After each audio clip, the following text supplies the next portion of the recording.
haddii aad si wanaagsan u fiirisid khariirada Morocco waxaad ka arkaysaa qayb dhul ah oo ku yaala qaaradda Afrika balse dhabtii ah qayb ka mid ah Yurub.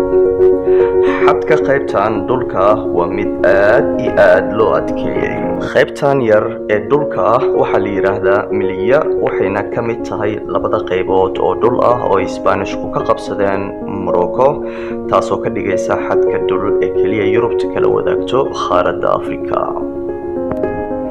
Spain waxay qabsatay Melilla dhammaadkii 1400 iyadoo qayb ka ahayd dhul ballaarsigii xilligaas socday.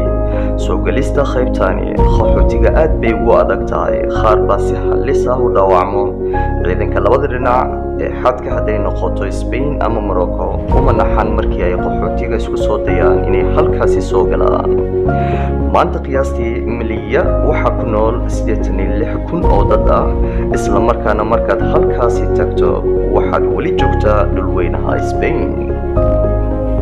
magaalada waxaa loo nashqadeeyay qaab dhismeedka Isbaanishku.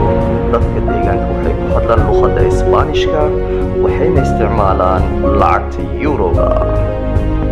balse waxa cajiibka ah ayaa ah in magaalada xuduudeeda oo 7 mayl ah ka dhisan siligyo aad loo adkeeyay, isla markaana ka kooban 3 siligyo la dhisay oo kala duwan. midka koowaad waa 20 feet oo xayndaab bir ah iyo midka labaad oo yahay xayndaab bir ah oo qaybta sare laga qaloociyay, taasoo ka dhigaysa mid adag in la soo fuulo, isla markaana hoostiisa la dhigay siligyo adag. iyo midka saddexaad oo ah mid aad u dheer isla markaana leh qayb fiid sareysa.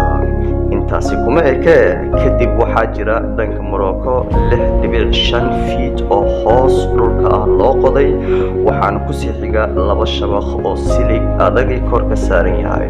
sidaa oo ay tahay qayb walba oo xadka waxaa ku dhigan video camera. qaxootiga raba inay soo galaan Melilla intooda badan waxay ku sugan yihiin keemo ku yaala dusha sare ee buuraha gobolka Nador ee dhaca Morocco kaasoo xad la leh magaalada Melilla. halkani waa kaamka qaxootiga ay gacmahooda ku samaysteen si ay ugu sii noolaadaan inta ay hadafkooda gelista Melilla ka gaarayaan. meeshani waa halka ay isku aruursadaan si ay ugu diyaargaroobaan boodidda siligyada xadka ku yaala, walow intay sugayaan ay dhacdo in ciidamada Morocco ay halkaasi ku soo weeraraan isla markaana burburiyaan dhammaan waxyaalihii kumeelgaarka ahaa ay u samaysteen sida tendooyinka ay ku hoyan jireen habeenkii. bishiiba mar ciidanka Marookaanka ah meelahaas waxay ku soo weeraraan qaxootiga waxayna kuwooda la qabto gudbiyaan deegaamo kale oo Morocco ka tirsan, deegaamadaasoo aad uga fog halka laga soo qabtay, iyagoo ka waardiyeynaya inay isku imaadaan ama isku aruursadaan si ayna xad u soo aadin. inta badani dadka qaxootiga halkaasi jooga waxay ka soo jeedaan sabsaxaraha ama dhulka saxaraha ka hooseeya qaaradda weynaha Afrika. managa inta mawduuceeni maanta, fadlan haddaad ku cusub tahay kanaalkani subscribe gare si aad ula socotid warbixinada kale.